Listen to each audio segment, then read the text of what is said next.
Hey, good morning, everybody. It is a pleasure to see you this morning.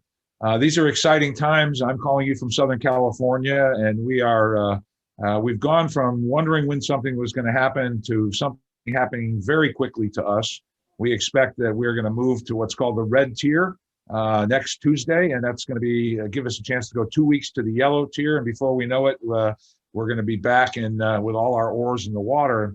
And it's funny because as much as we've talked about this and the things that we're trying to convey in these sessions for everybody, I still find myself behind, like, oh my gosh, all of these things that we've got to do. And so each of the sessions in this group of webinars has been strategically crafted to make sure that we're providing information about all of the things that you need to consider. And so today we have two fabulous personalities and experienced professionals to come to you. And, you know, we can't all be Paul Turner, right? So we're not all just talking about cowboys and rodeos at AT&T Center and stealing the Rose Bowl and all of those things, tongue in cheek, of course. But we need to make sure that in an honest conversation, if we weren't exactly operating at the best level we could have before the pandemic, then we sure as heck should be digging in right now and making sure that we're prepared for all the things that we're going to need to do as we move forward into the future. And so thank you for being here. I'll be back during the Q&A, and Richard, I'll throw it back to you. Great, thanks, Russ. And as Russ has said, there's really never been a better time for us to address some of the things that oftentimes get pushed to the background. I do want to encourage you to push in your Q&As throughout this session, so you'll have opportunities on a regular basis. On your screen, you just simply scroll down to your border, and the Q&A will pop up, and type your question in. We will get to all of those questions at the end, and that's been a popular part of this as well. So that being said, what we're going to cover today is something that every single person on this call, and those that aren't here, that you're going to want to share with, because you can pass the video link on to them later. You'll get a full video link of this as well. We'll be able to provide them succinct, clear, and valuable information about something that we all struggle with. We're going to cover the 6 evaluation essentials when we do employee evaluations. We're going to give you 4 keys to effective leadership feedback. How do we do this? And we're going to give you 5 must-knows for organizational surveys. Now, look, we're going to get a lot more than that, but that's 15 things right there that I guarantee you're going to have a new insight to in just 45 minutes. So hang in there with us.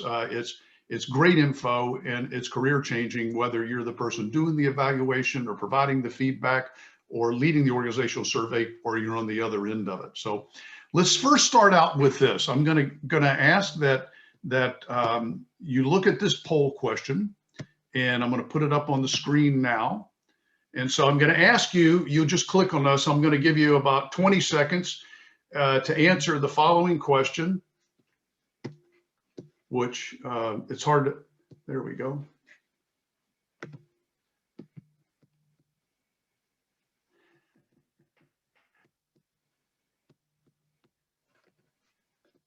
There we go. That was a technical miscue on my part, and I apologize, but we will be back pronto. So as I was trying to get up there in terms of the polling, and we'll end this in just a second, but have you ever had an evaluation that you thought was a waste of time, is really the question. So I'll give you just another couple of seconds to answer this. And as you can see, I believe you can see, if not, I can tell you that 85% of you, basically 17 out of 20, are saying, yeah, I've absolutely done that. So I want to ask you a second question. I'll share the results. So this is what you said. 85% of you, in fact, said, true, I've had one that did not provide me any real value. So I'm going to ask you a second question here, and that question is, when you go through an evaluation, what do you want from it? Now, this is an important question, right? So is this about your annual pay raise? Is it about honest feedback that helps you grow in your career? Are you making sure that your HR file is documented, which is a big important piece we often hear? And is this about your boss's sort of annual opportunity to give you performance feedback, which we also know happens pretty often. So let me put this poll up and give you the second question. And here we go. Now let's see which ones you pick in this. They're coming in. It's overwhelming. I won't bait it by telling you which one, but it's overwhelming. And I'm candidly not surprised because this supports all the research that we see.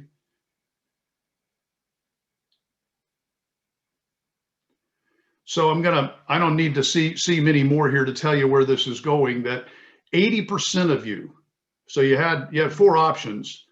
80% of you said, I want honest feedback to help me grow.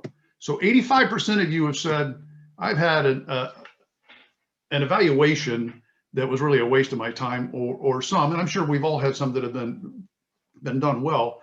And then 80+% of us said, I want an evaluation that gives me honest feedback to help me grow. This just parallels all the research that's in the marketplace, but we thought we would do that with you directly to share here as well. So let's talk through these 6 key effective evaluation points. The first is, when we're doing an evaluation, whether you're the receiver or the giver, but this is primarily right now focused towards the person that's providing the feedback, it's great that it's informal, and it's perfect that it's regular. When we have an annual formal feedback evaluation, and we'll give you a quick grid at the end here, it's often counterproductive. We encourage you to have an open door policy so that people can come and go out of your office as they have things. One-on-one meetings are important, especially with your direct reports, but also with your direct reports, so that everybody is in a communicative and trusting environment. And I guess the thing we really want to point out is, look, as a leader, in whatever role you are, you're a coach. So coach. The idea is that we're all trying to move people towards continuous improvement, and we have this conversation model to do it. So the first tip, regular informal feedback, is one of the keys to this. The second is to be honest. The second fastest thing known to mankind is the speed of light. It's 186,000 miles per second. You know what the fastest thing is? Darkness running away from it. Tell the truth. If I had a nickel for every situation I've been involved in where a leader didn't say something to an employee that needed to hear it because they didn't want to hurt their feelings. Now, I'm not suggesting be brutal. I'm suggesting be honest. I worked for the Pirates for a number of years earlier in my career, and they were owned by Westinghouse at the time, one of the 5 largest companies in the world. And Westinghouse positioned one of their key people in our organization, a guy by name Ken Wilson, to help us evaluate efficiencies. Ken's job, as I got to know him very well over a year, had been for 20 some odd years to travel around the world and create efficiencies for Westinghouse at all their various plants and programs around the world. There were times where he was involved with laying off thousands of people's lives impacted. And so I asked him one day over dinner, like, how do you sleep at night? I mean, literally asked it that way. I said, I would feel terrible. He said, look, so here's what I really want you to hear in Ken's story. He said, look, Richard, it's not personal. My job's to do what's in the best interest of Westinghouse, and that's what I do. I always try to be kind and in that have empathy for the person, but at the end of the day, I'm not doing them a favor or my company a favor if I don't tell them the truth. Very early, when I was 20, I got fired by an insurance company. I was pretty terrible at it, but I was, jovial and hardworking and into it. I got called into the office by Joe Irby. Joe Irby was my boss, and he said, "Hey, Richard, look, you're a fine young man. You got a lot of energy, a lot of enthusiasm, and when you figure out what it is you want to do with your life, you're going to make a stand, and you're going to be really good at it. It's just not going to be here. So go ahead and pack up your bags." And I cried. It crushed me.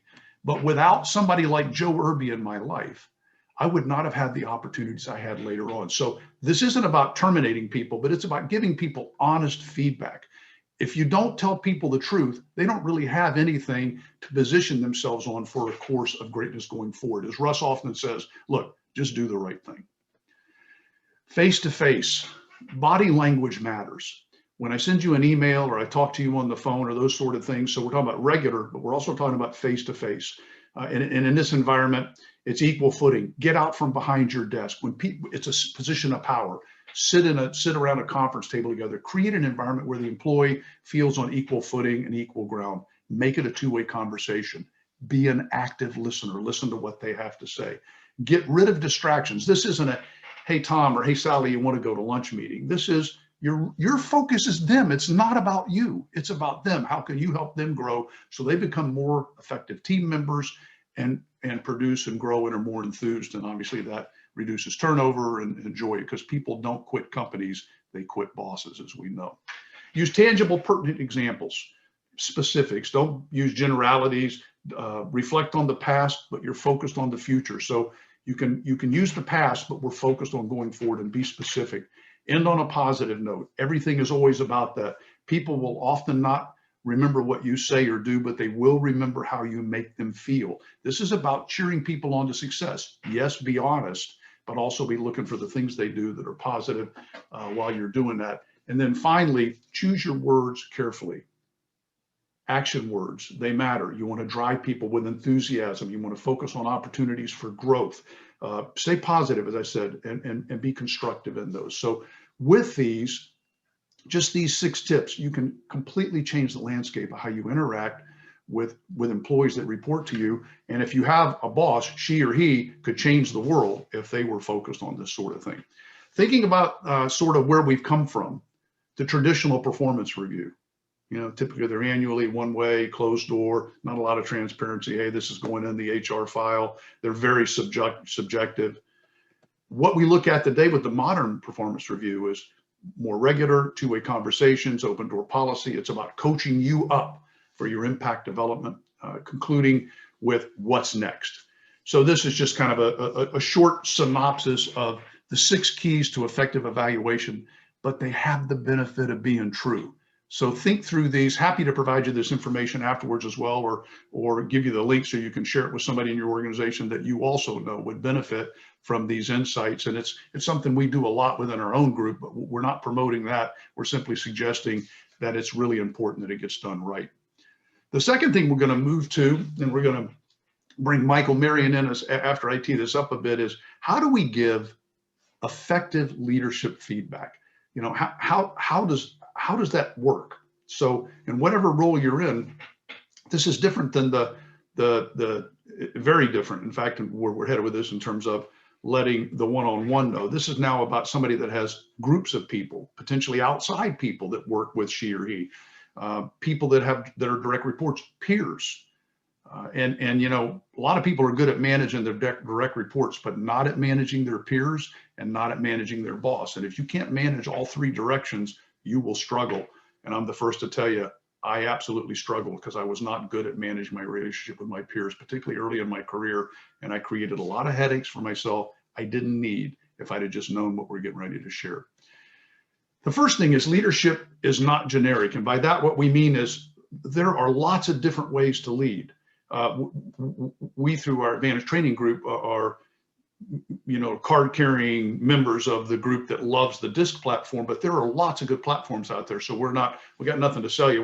We're just saying that as a tool, you can look at this and say, well, yeah, geez, I know somebody that's a dominant leader. I know somebody that's really influencing their team. Let's go, we can do this.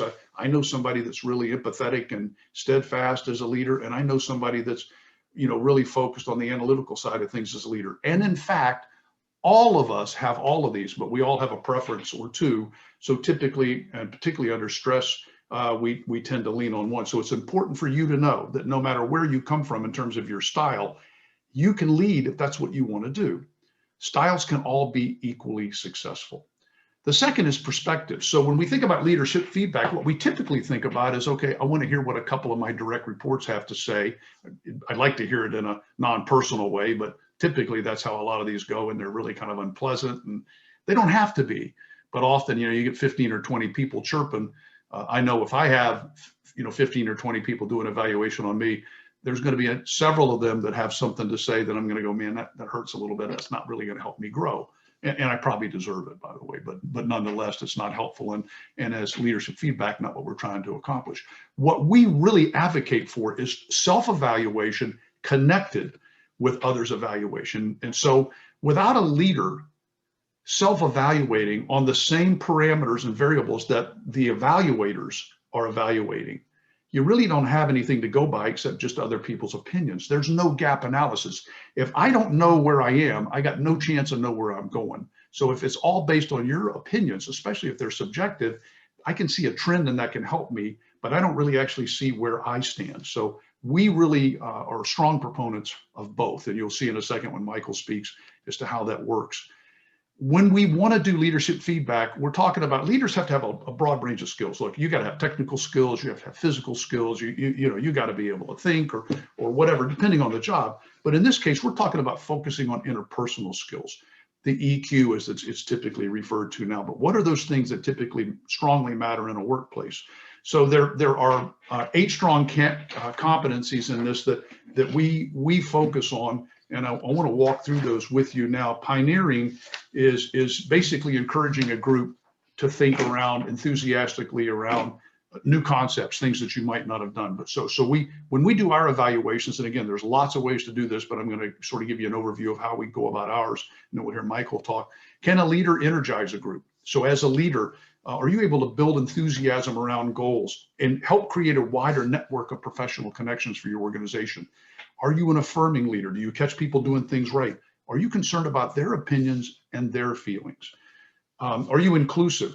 So is everybody involved, or do you just have a couple of pet, we've all worked in these places where, why do they always go talk to Johnny or Wanda? Like, I have an opinion too. So everybody has an opinion. In fact, what I've learned is typically the people that are most quiet have the most important things to say if I just find a way to incorporate them. So are they inclusive? Are they humble? And by this, we mean, modest and composed, but also that we can rely on them to make fair decisions, that it's not all about my ego and this is what I want, but this is about what's in the best interest of the team. As Ken Wilson said, I'm just doing what's in the best interest of Westinghouse. Are they deliberate? So in this case, I mean, are they thoughtful and thorough? Are they evaluating? Are they getting everybody's opinions before decisions are made? Are they resolute? Leaders need to stand firm. When it's time to make a decision, let's go.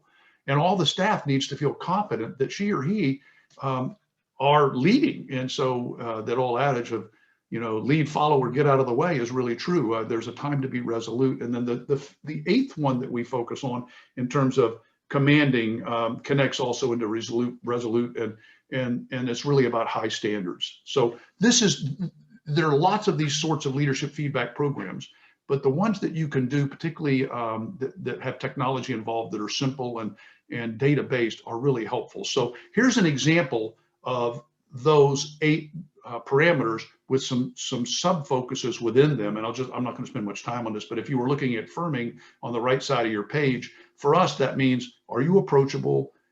Do you acknowledge people's contributions? Do you create a positive environment? And there's a series of adaptive questions that can't be tricked. They're science-based, that both the reviewer and the person being reviewed fill out in their self-evaluation, and then you'll see how that works in just a second. So focusing on interpersonal aspects is critical to all this. Great leaders need to have some of every one of these 8. I often get asked, so, if I'm really strong in these 4, is that enough? Well, it's probably enough to get by and oftentimes be fighting wars and battles you don't want to fight, and you want to ask yourself, are these the hills I want to die on, or do I want to evaluate in honest daylight where I'm strong and where I can improve and figure out how I can grow? And that's really it. So this really gets down to awareness. So I'm going to, in a second, kick it into a series of questions with Michael, but Michael was kind enough to let me share his information with you so you really get a sense of how this works. So Michael's actually done a 363 twice over a period of years, which is what we would certainly encourage, because you set a benchmark and then you see how you're going. So this is actually a map of one group of his reviewers. And I would encourage you, when you do this, you can find them that are not expensive. Ours isn't. You can find them that evaluate several platforms. So in this case, Michael had his direct reports. He could have also had a second platform for his board of directors and a third platform for outside vendors that he worked with if he wanted. So multiple platforms and self-evaluation. And then this is the one that we want you to focus on. So you'll recall a second ago, we had this up. This is what his reviewers in this particular group said. And if you just looked at that, you go, wow, that looks really good. And that's what I meant by when you don't self-evaluate, it doesn't tell the story. Because this is now that same diagram that you just saw, only the dotted line is actually Michael's self-evaluation. And so, the first thing anyone would look at is say, well, wow, he under evaluated himself. People think he's much better at this or that than he is. But it's not always good to be best at all of these. So if you look, for example, in the upper left, commanding, his people feel like he might be more commanding than he feels, and so on. So this is, and of course, it's a massive document you get back from whoever you work with. But in this case, what Michael learned, and this was as early on, that little more than a fourth of all the people, he had a pretty big gap. And so that's really unusual for that much. And you can see in the notes here that there's some really strong comments in terms of the positive things he's doing. And the point of all of this is awareness. Once Michael had this information, what did he do with it? So I'm going to bring young Michael to the screen here. And Michael, you'll need to, I know you got the, there you go. Michael, show him your shirt. Here. Thank you. So Michael, we had a conversation probably 4 or 5 years ago, or maybe even longer, that we did the first one with you. But what were you hoping to accomplish when you started out taking this sort of leadership review? All right, Richard, thanks. This whole self-evaluation has been very important to me. When I was working out in LA back in the 80s as an agent, I worked for a fellow who, for a period of time, made work very difficult. And one of the things that occurred to me was, if I'm ever in a position where I'm managing people, I have a choice, because we've all got to work. And it wasn't like he made it where I wanted to leave. It was just very unpleasant.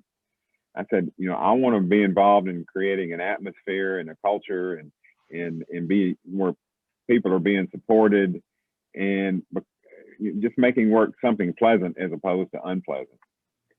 So with that in mind, when I came along and left the agency business and got into management on the building side, I just felt like, that finding out what I was doing and not doing was really important. And so Richard and I had these conversations. He'd come to our building and done a disc, and I asked him about this self-evaluation, and what do you know, they had an excellent tool for that. So I asked him to do that with us. One of the things in our building is my senior staff. I think the least senior one's been here 16 years or 15 years. Everybody else has been here since we opened. We have a number of other staffers who've been here since we opened. And, my concern, with the building being open a little over 20 years now, is that we don't want to get stale. We don't want to get complacent. I don't want to get stale or complacent. So I think this kind of thing is important, especially if you have some long-term employees, because one of the things I'm always saying is we need to look at things with fresh eyes. So with that being the case, I think an evaluation tool like this really gives you a chance to look at things with fresh eyes and realize, that even though things are going well, don't let that be a masking some problems that maybe are there that that need to be dealt with. Michael, let me ask you this. So you did this first evaluation. You had no idea what to expect, and the self-evaluating was kind of a new thing as well. So what did you learn that surprised you when you did the first one? Well, you notice the part about energy. I was surprised that people thought I was more energetic and more motivating than I maybe thought I was. But that's probably from sometimes you sit in a staff meeting with 15 eyes just looking at you while you're spouting off what's going on, and maybe there's not as much interaction as you'd like. So you're not sure if your enthusiasm is getting across, but apparently it did. The other thing I like that I would say is people look at this, it wasn't so much surprising, but also you get some of the things you think about yourself are confirming. And this was pointed out. I think it's like 30 pages of commentary that's excellent. But one of the things, I'm very deliberate, and I'm a consensus manager, somebody who likes to collect information and get everybody's opinion and then make a decision. But sometimes I spend way too much time collecting information, and I never have enough information to make the decision. So I'm really conscious of, okay, you got to stop receiving and start making decisions. The other thing that it confirmed, I'm not real comfortable with conflict, and it's taken a real effort on my part to deal with that, because and this kind of came out in the evaluation. There are people that wish that I would deal with things faster and sooner. Mike, let me ask you, so what did you do? Because I remember some stories you told me afterwards that weren't that fun, but didn't you get together with a couple of employees, but specifically to talk through some of that or some of the other things you learned? Yeah, well, as I said, Richard, as you get older, you kind of recognize your weaknesses and your strengths better. And I think the more experience you have, not necessarily older, just the more experience. But I think about one employee we had who was not performing, and I just kept thinking she was going to straighten up and start performing, and I dragged that on too long. So the next one that wasn't, I realized, no, we're not going through that again. Let's just cut bait and go on. So I think as you go through those experiences, and it's something like this, kind of reminds you of that when those kind of things come up, you get that feeling of, gosh, again, back to being deliberate and wanting to stretch things out. No, you need to bring it in. Same thing with conflict. Okay, here it is. You get that uncomfortable feeling in your stomach, but you just got to power on through it. The part about commanding, as you mentioned, Richard, was interesting. As I said, I think of myself as a consensus person. So this kind of led to, and I don't want to jump ahead of the question, but it leads me to question number 3. And that would be, what did I do with the information that I got? And part of it, and kind of back, that also surprised me, but a significant number of people felt like I didn't recognize their achievements. And one of the things that the report pointed out was, I am someone who I'm not looking for that kind of feedback. I just take joy in whatever. If something gets done and it's accomplished and it does well, then I'm perfectly happy with that. But there are people out there that want to be, complimented, want to be, they want that, I don't want to say want attention, but they just want, recognition for the fact that they did something. So I have, since this report, I have made a real effort, when somebody comes up with a good idea, to point out in front of the group that that's a good idea, because it is a good idea. I just, in the past, I would just kind of go on, and not take a minute to point that out. So I think that's something I have tried to do is and as simple as, taking some folks to lunch, and just chatting with them, about work and just, recognizing what a good job they're doing.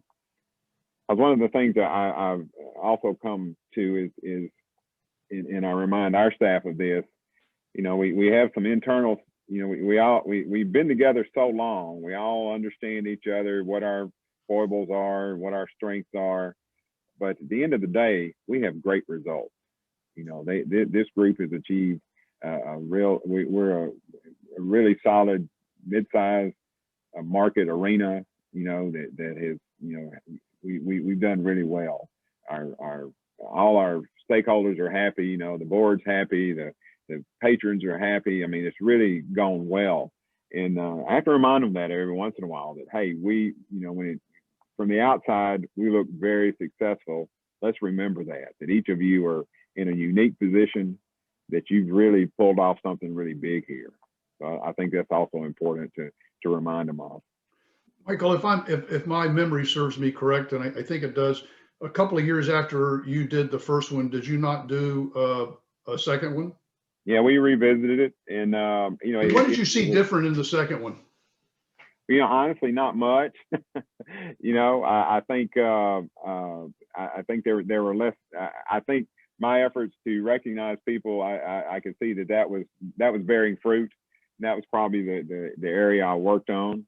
And you know, as far as the commanding part, I think it didn't move too much, but that, you know, in the all in all, I felt like, you know, I was changing, and that I was trying to move things in a better direction.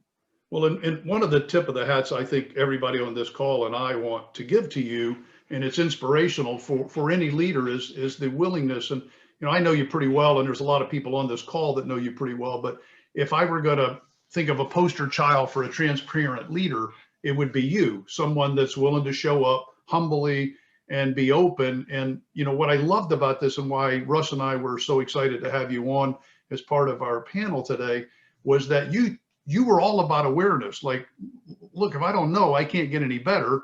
And I may not necessarily improve on this or that, but at least I'm more aware of it.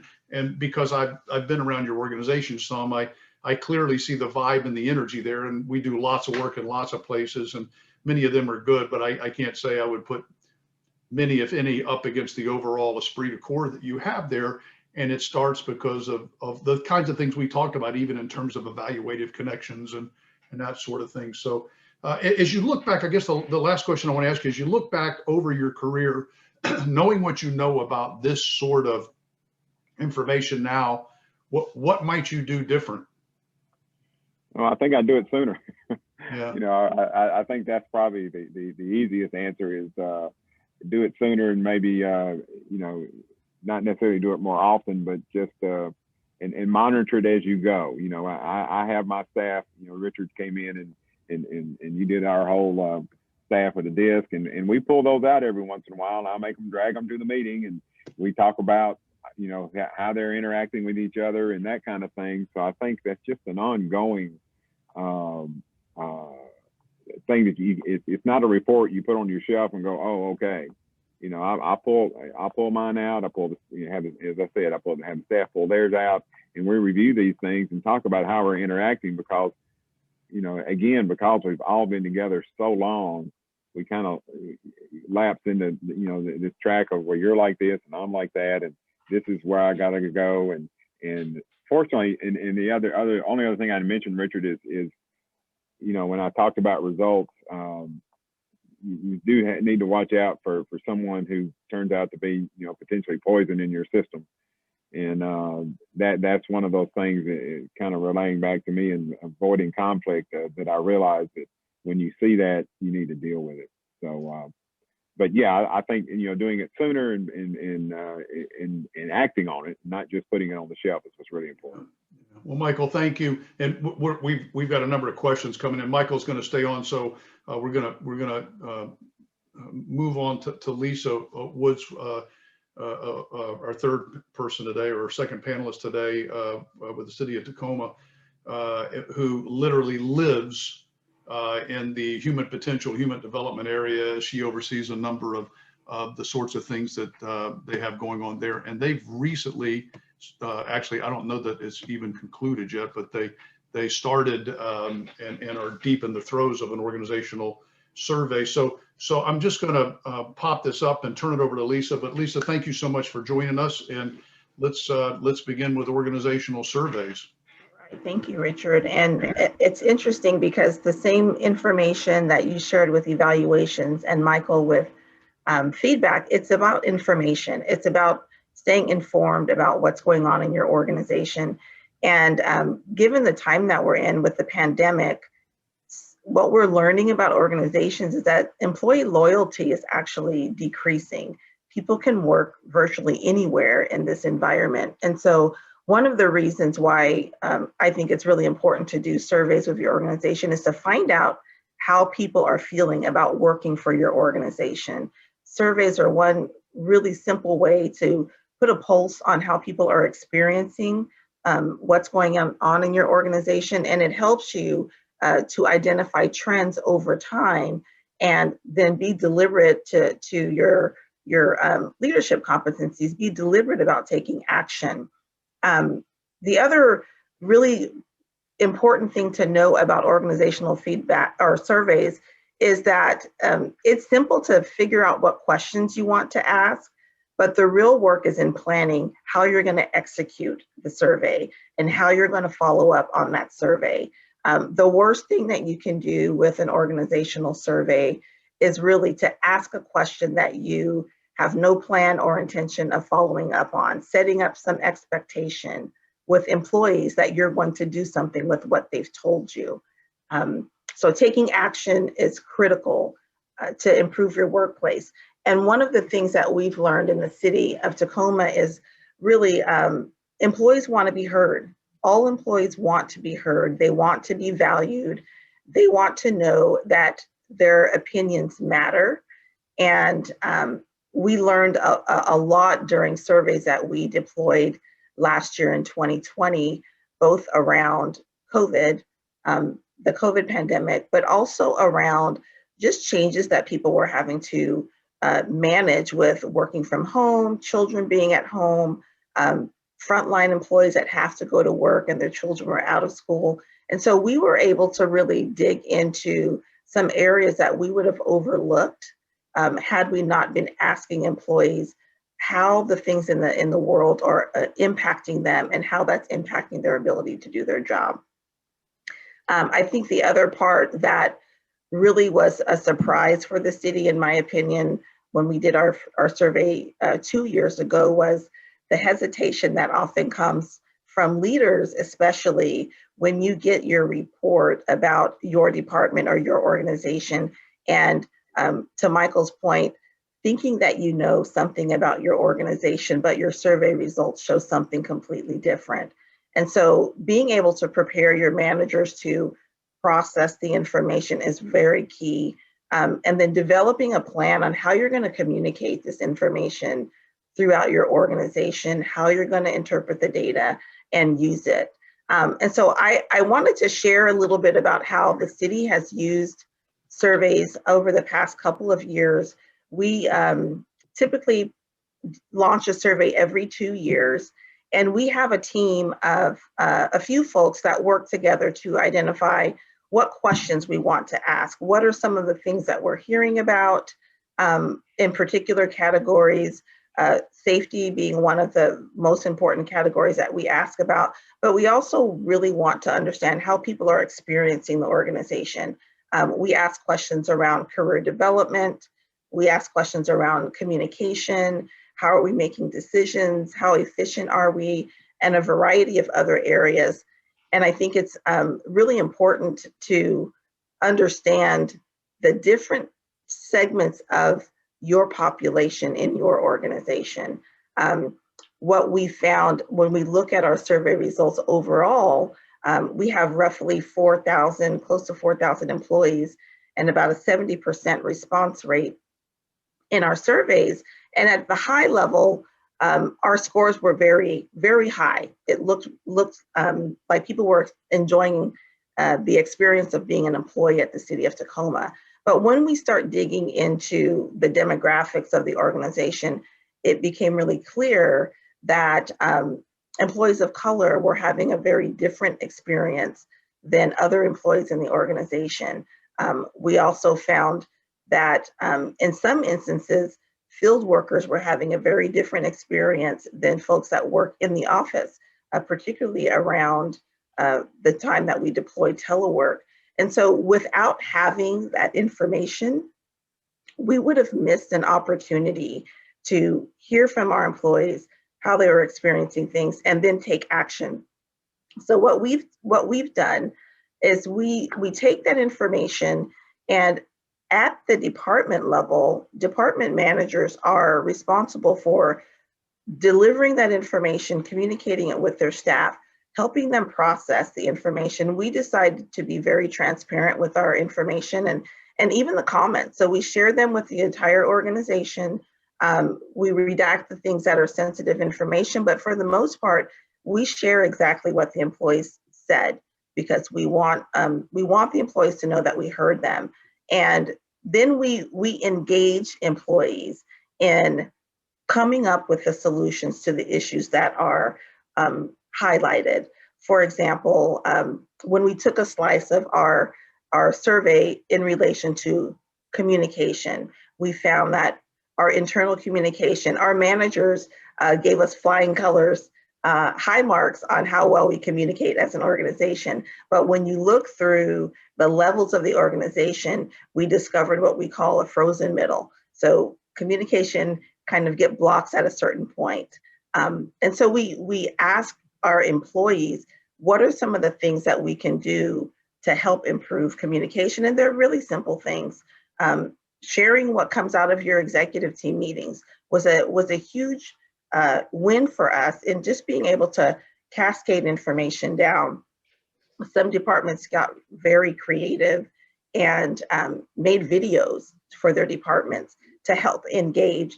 But the point is, once you deploy the survey, if you don't have a plan on how you're going to execute that, employee trust in your organization will go down. We heard that one of the questions that we ask is, do you think anything's going to happen with this survey? And in comparing the last two surveys, we've improved the trust of our employees because now they recognize when we're making changes in the organization, it's because of what we heard from them.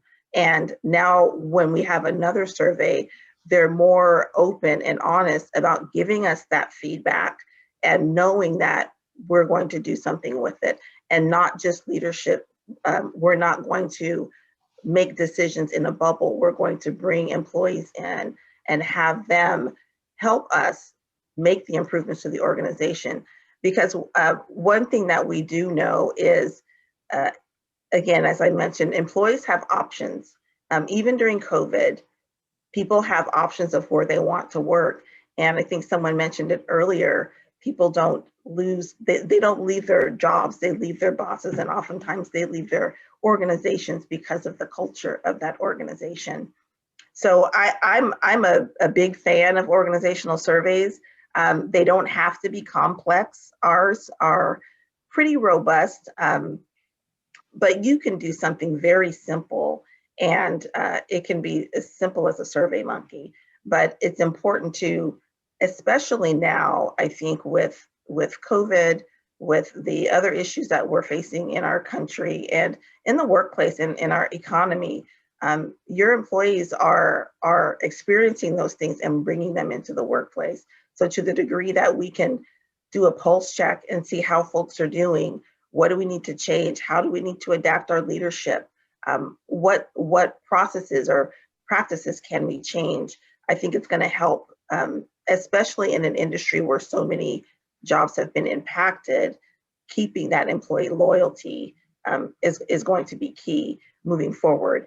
So if you haven't done an organizational survey, I would encourage folks to do something simple.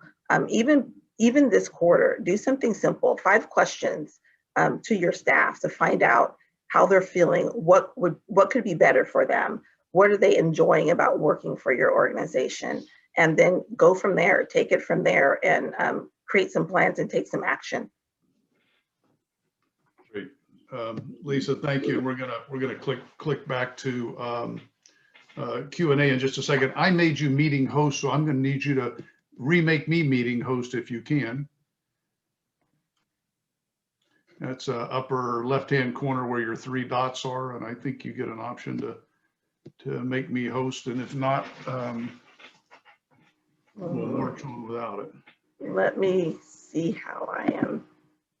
That's okay. We can march on. I do have a slide I wanted to put up for the larger group, but you are the host now. All right. Well, you are spectacular for doing that. Thank you. So just real quick before we jump into questions, and we have a number coming in. Next week, our series will continue with Healthy Air Means Confidence. And look, Russ and I and the rest of the team have nothing to sell you. These are free webinars. The idea is that we're trying to be helpful in our partnership with the IAVM. And I've had a chance to see this information that this group's put together. So John Makata, Josh Robeson, and Mike Woolley have done a phenomenal job. It may sound like it's technical, but let me tell you, a knucklehead like me, I saw this and I was blown away. And I was thinking, if I'm running a building, as the CEO or the director of this or the manager of that, whatever it might be, I need to know this information. Look, it's 45 minutes. There's probably not a session we're going to do that's more important than this. So I encourage you next week to sign up. It's actually a really fun and highly informative session. So, you first look at this and go, well, this might be dry, and it's actually stunning. And then following up, we have 2 sessions right now still in the queue. Reward systems that work. And for this session, we're thrilled to have Patrick Scanlon, Senior Director of Guest Experience for the Cavs and Rocket Mortgage, and Toya Lasaria, who's Director of Guest Experience at SoFi, 2 venues that have massive experience within them, to talk to us about how they use rewards beyond the carrot and the stick to inspire people to want to be active in those organizations and grow and stay. And then our final session, we have a terrific group of panelists as well. Baburka Butt, who is the Chief Strategy and People Officer at Saxtel Center in Canada, I like to call it. And Anthony Bonavita will be back. He was with us last year, and by popular demand, he's back. He's the EVP of Venue Ops for the Cavs and Rocket Mortgage and a lot of their holdings. And then we also have on our panel for that 6th session, Kim Baker, who's the president and CEO. Yes, we have performing arts covered. She's the Kentucky Performing Arts president and CEO out of Louisville. So that'll be a phenomenal program as well, literally about how to effectively analyze your operations from a leadership perspective. So with that, I'm going to kick it to Russ. We have a series of questions coming in. And just beforehand, Lisa and Michael, thank you so much for taking time out. You don't get paid for this. You're just doing a good deed for the industry, and that's the kinds of people you are. So Russ, over to you. Yeah, thanks, Richard. And I'll echo with that. To have someone with the experience and expertise as Lisa, and when she gave you the total number of employees, you think, well, that's just little Tacoma, right? Like holy Toledo. So, I learned something with that. And also when we have a leader who's an industry leader, and as well as the leader in his facility, like Michael, who is very comfortable sort of explaining what he doesn't know and how he goes through the process of learning. It's inspiring to me, as I think to many of you, to be able to think, okay, here's somebody who can stand in front of, a couple hundred people and go, hey, this is what I was thinking. This is what I didn't know. This is how I learned it. And here's what I did with it. That is the process of evolution that we all go through. This is how we get better. And that's how we help the people around us get better. So really, really couldn't be more appreciative of the 2 of you joining us. So first is from Andrew Shreve. This is for you, Richard, oddly enough. Can you elaborate more on the self-evaluation connected to the others evaluation? I think really talking through some of the different levels where you can get that feedback to incorporate. Right, I'll give a quick 20,000-foot version, and then I know Michael and Lisa both have experience with these sorts of things, so I welcome their comments because they're certainly experts and hands-on. The idea is that through a self-evaluation, and I think I said this, that the evaluator is asking the person that's being evaluated. So in this case, Michael Marion was being asked, as the person that was actually being evaluated, the exact same questions that all of the other responders were being asked. So you were really comparing apples to apples in this environment. And because of the self-evaluation, I think what you heard Michael say, and he used the word several times, but he said it with a megaphone. He said, hey, look, what this did for me was it created awareness. Sort of like if I'm out in the middle of the ocean and I don't know where I'm located, I have no idea how to get where I want to go. So if a lot of people tell me, go over here, go over here, go over here, well, that's all great advice, but I don't actually know candidly that I'm confident I know where I presently sit. So what Michael did, and what this sort of evaluation does, is it lets him put in, and you can't, the key is to use adaptive questioning one. And you literally can't trick this. The science behind it, you can't, as I'll gently say, because I want to put money in the cuss jars, you can't BS an adaptive question process. It just comes out. And so once you do that, your truth is right there in front of you. There's no fancy clothing you're wearing, and then you're seeing what the organization and those peer groups have to say. So Michael or Lisa, I don't know if you'd like to add something to that or not, but it's a great question, Andrew. Thank you. Good answer, Richard. Thanks for that Roscoe's Chicken sign. Lisa, anything you want to add, or is that good from your perspective? No, that's good. And I think you mentioned the awareness, and one of the takeaways that I've had, and similar to Michael, is not being aware of how you show up in a certain space. Amen. Whether it's positive or, need some work in that area. So if you think that you're showing up or you're not energizing, which is surprising to me, knowing Michael, I would say he's very energizing. It just gives you some tools to know what direction to put your energies in. And having actual information with which to make decisions means you're not guessing, and you're not just using hope and luck as your strategies, which, as we all know, are not really effective tools. Going to Timothy Berry. Michael, I had similar issues with my management team, that they held different decision-making styles within their department, and that led to some interdepartmental conflicts. And so while it's not in the form of a question, I think for Lisa and Michael, and maybe Lisa, we'll go to you first. When you must have faced this kind of thing where you have dramatically different types of leadership in these departments, and the people in departments tend to follow their leaders, as role models. And so how do you approach trying to get that back aligned in the common good for the enterprise? Thanks, Russ.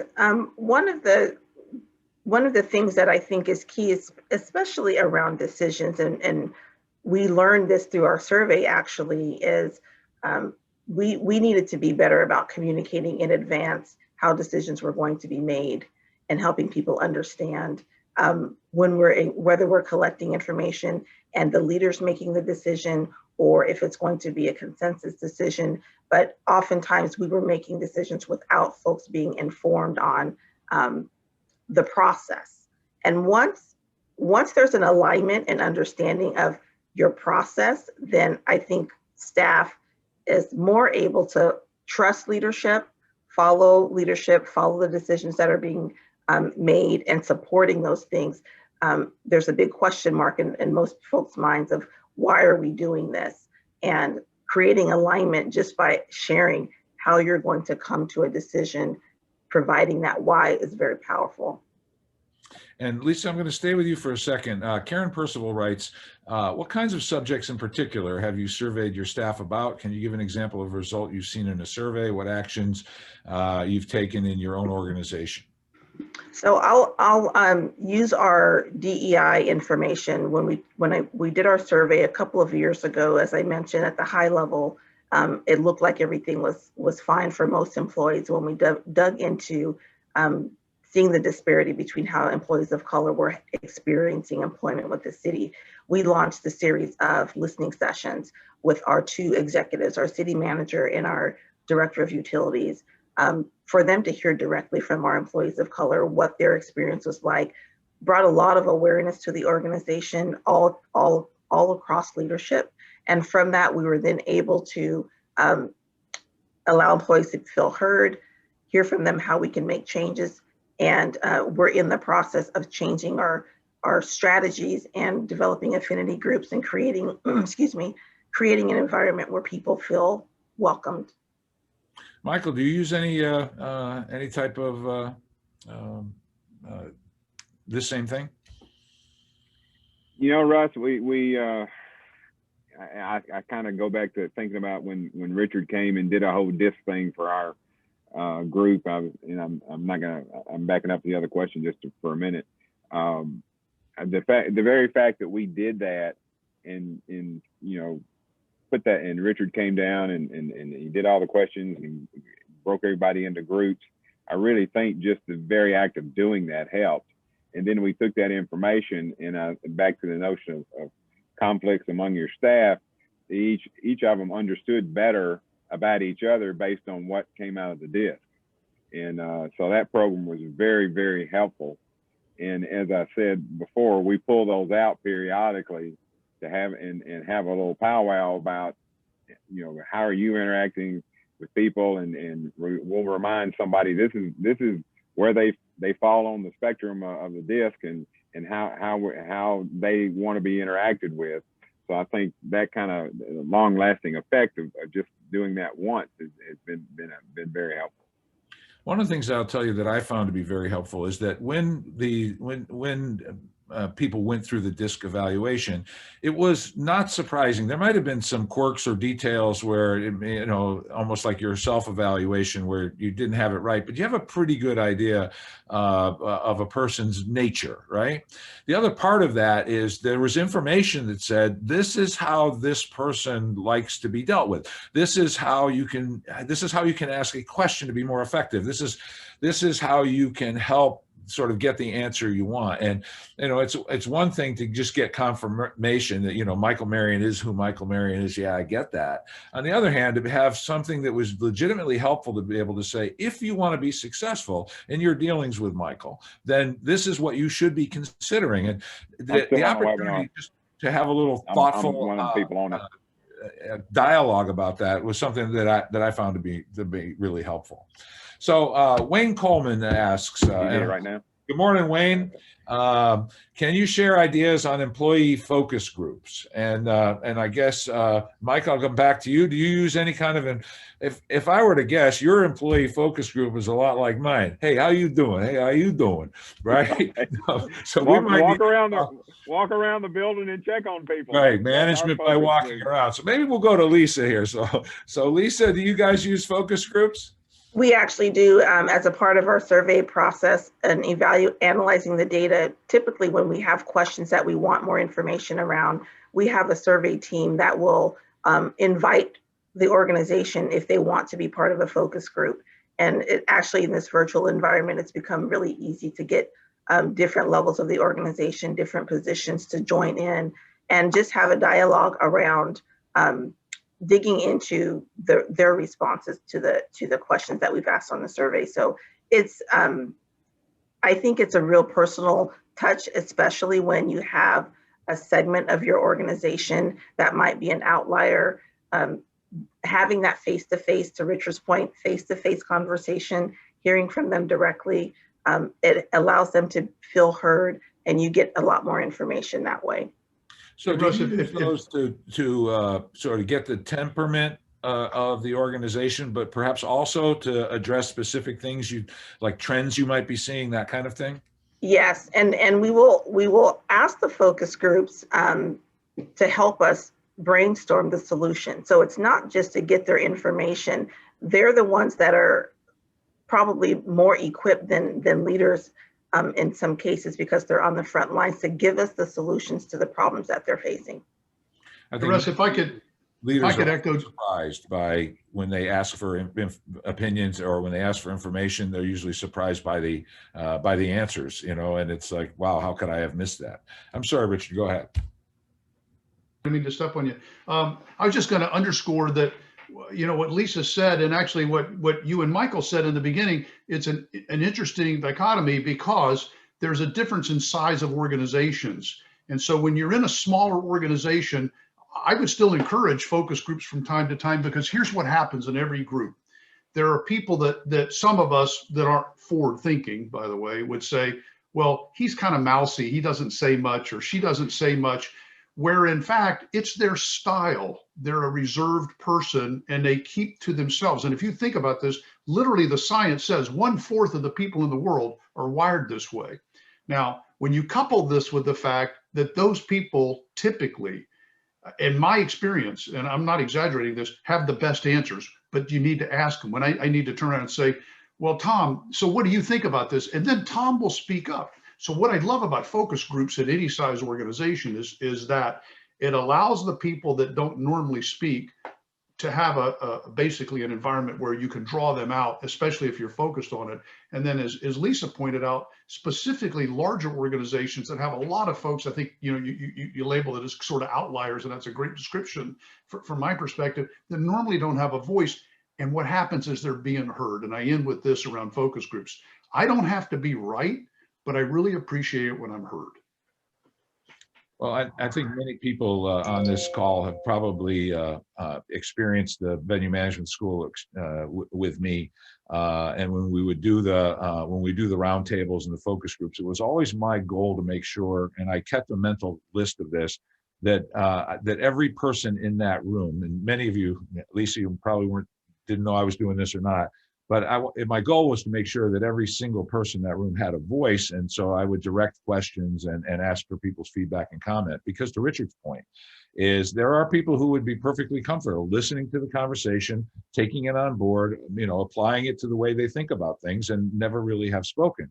But to Richard's point, when you call those people out, and I don't mean that in a negative way, but when you give them an opportunity to express their voice, it is in many cases surprising in terms of the depth of their understanding of the issue and the thoughtful nature of their response. And just think about how horrible that would be, is if you were one of those people and you went through your life and nobody actually cared enough to ask you about what you thought, and you would have to go home at night wondering whether or not this was an organization that was best for you and whether or not you had value. And we have all worked in a situation where we felt that the people we worked for did not value us. And when that happens to me, and when it's happened to me, I'm not a great employee, right? It's just not a good situation. None of us have the arrogance or the resources to be able to say that we shouldn't value each and every one of those opinions in our organization. Okay, Julie Gallagher, good morning, afternoon, I'm in LA. Who do you use as the quote others to evaluate someone? Should you limit the number of people? Should you use staff from all levels of the organization? Richard, I think that's for you. Yeah, and that's a great question, Julie. Thank you.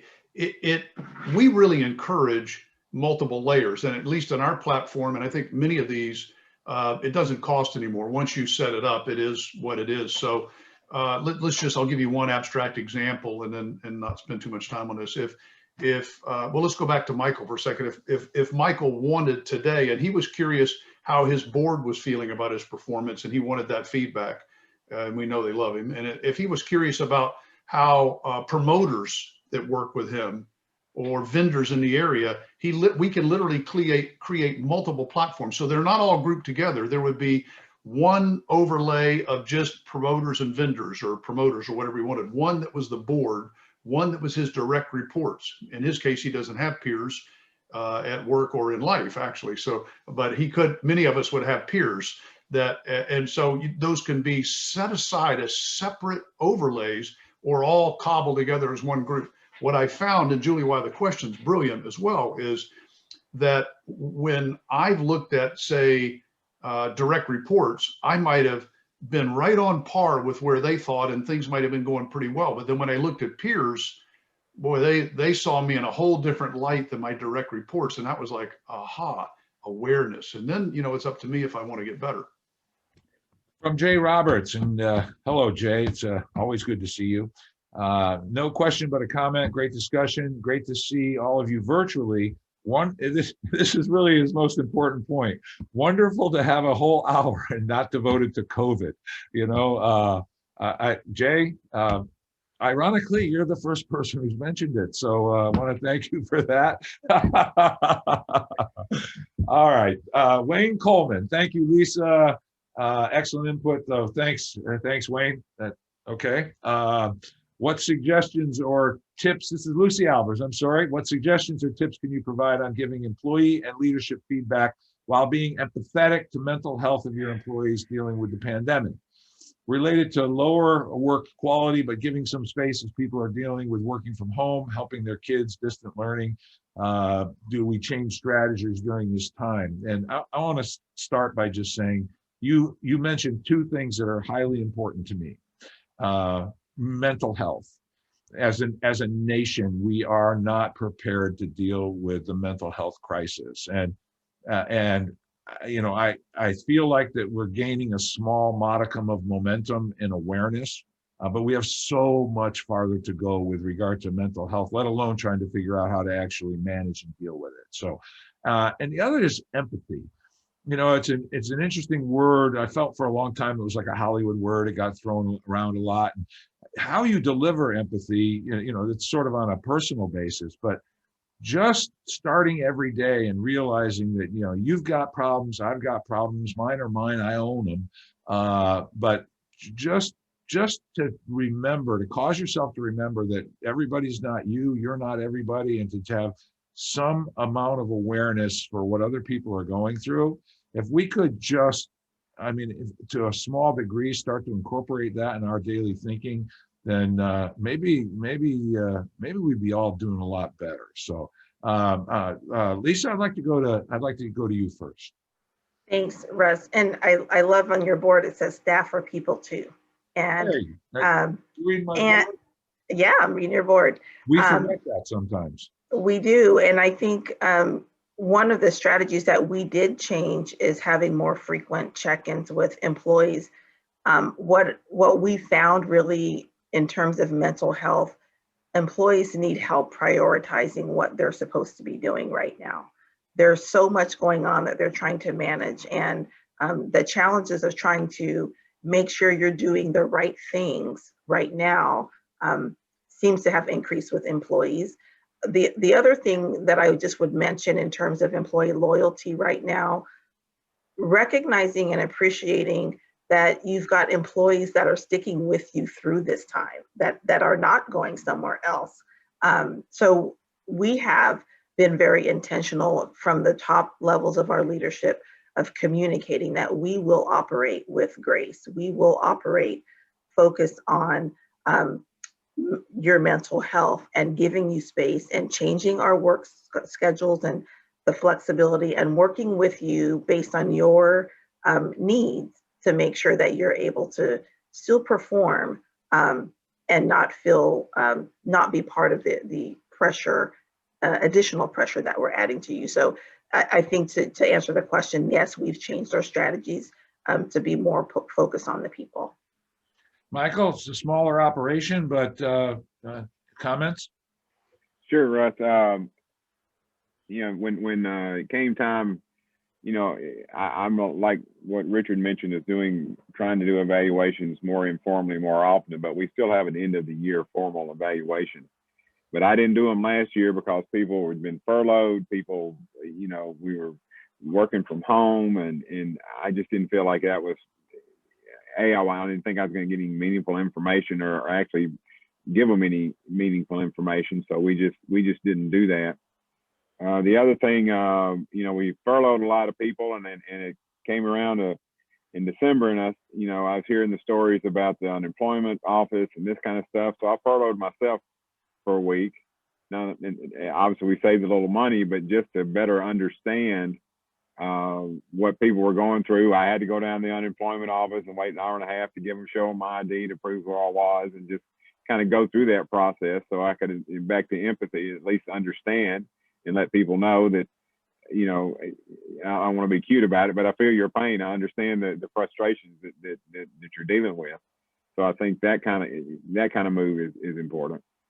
Well, just philosophically, taking the time to do something like that, to walk a mile in someone else's shoes, again, goes to why we are delighted to have you as a part of this conversation today. And Lisa, again, hit two more of my favorite words. One is intentional, and the other is grace.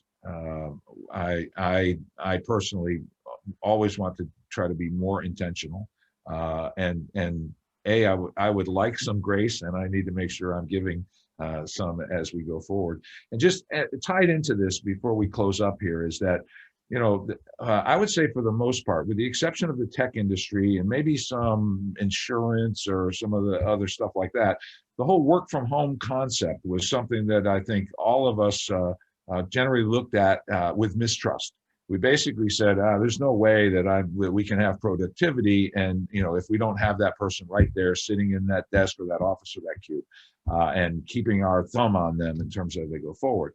Now, and I can't speak for anybody else, but I can tell you that what I have learned and what I have been massively surprised by is the amount of productivity from work from home. And when you talk about creating equity with your employees, I mean, so we're in Los Angeles, and we have a number of employees that have really long commutes, right? Sometimes an hour or more to get to work and an hour and a half or more to get home. Our productivity remained amazingly high. People demonstrated, if I were somebody that had mistrust, which I was, from the work from home, they have completely changed my attitude. And think about that. They've changed my attitude with regard to trust. right? That they are professionals, that they are honorable, and they're going to do what they need to get done while managing all of those other things. You know, I'm surprised that we haven't had a kid run across a screen right now. You talk about thinking about a different world going forward. The idea is in our business, you know, like when we're back to events, you know, yeah, you got to be here. But we beat the heck out of our employees, right? We work like dogs. And the idea is that we now have not empirical, but actual proof that we can trust them to do what they need to do and to manage their lives and hopefully never miss something with their kids or their family or a dental appointment or any of those things and not sacrifice productivity. I believe we are going to be so much better going forward, but that also ties into our organization, what we're going to talk about in session 6, what our organization looked like, what it needs to look like in the future, and how we plan to make sure that we can deliver and execute. So sorry for that. Last is John Drum. John, thank you for attending. Be kind. Everyone you meet is fighting the hard battle. And I think John will sum this up with John's comment because it ties into everything else that we've said. So Richard, we're back to you. Yeah, well, again, thanks, Russ, and thanks to Michael and Lisa for joining us. And I close with building on Russ's last comment, a comment that I'm blessed to have as a friend, Ken Blanchard used to say, when given the opportunity to do the right thing, most people will do the right thing. And so we spend a lot of time hitting people with a hammer, trying to get everybody into the box when the majority of them will already do more than the right thing when given the opportunity. And that's really what our webinar series is about. So thank you all for joining. Don't miss next week. I promise you, you're going to love it. And the recording for today will be sent out to you shortly. So thanks again. And we'll see you next Wednesday. Michael, Lisa, thank you.